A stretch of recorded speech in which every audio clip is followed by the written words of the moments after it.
வா வேலைக்கு போயிட்டு வரதுக்குள்ள போதும் போதும்னு ஆயிடுது.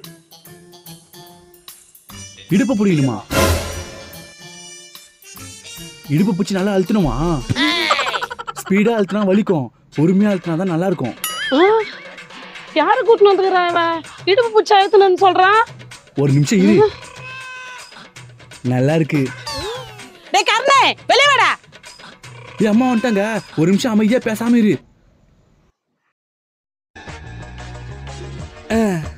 என்னம்மா? யாரா அது? அதுவா, என் ஃப்ரெண்டுமா. எவ்வளவு தைரியம் இருந்தா வீட்டுக்குள்ள ஒரு பொண்ணு கூட்டின்னு வருவேன்?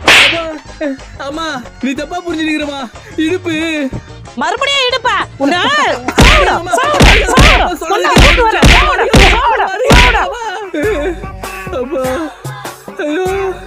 அந்த பொண்ணு உள்ளதானே இருக்க, அவளுக்கு இருக்குதுடா இன்னைக்கு. டேய் என்னடா உள்ள யாருமே காணா? யாருன்னா உள்ள இருந்தா தானே இருக்குதுங்க. அப்ப உள்ள எந்த பொண்ணுகிட்ட பேசியிருந்த? ஒரு வாரமா இடுப்பு பூச்சி நிக்குதுமா. என் ஃப்ரெண்டு ஒரு பொண்ணு நர்ஸா இருக்கிறா. அந்த பொண்ணு கிட்ட போன் பண்ணி கேட்டேன். அந்த பொண்ணுதான் நான் சொல்ற இடத்துல இடுப்பு பூச்சி அழுத்துறா, சரியா போயிடும்னு சொல்லிச்சு. அதமா பண்ணி இந்த உள்ள இடுப்பு பூச்சிக்கிச்சா? பின்ன அடுப்பா பூச்சி நிக்குது.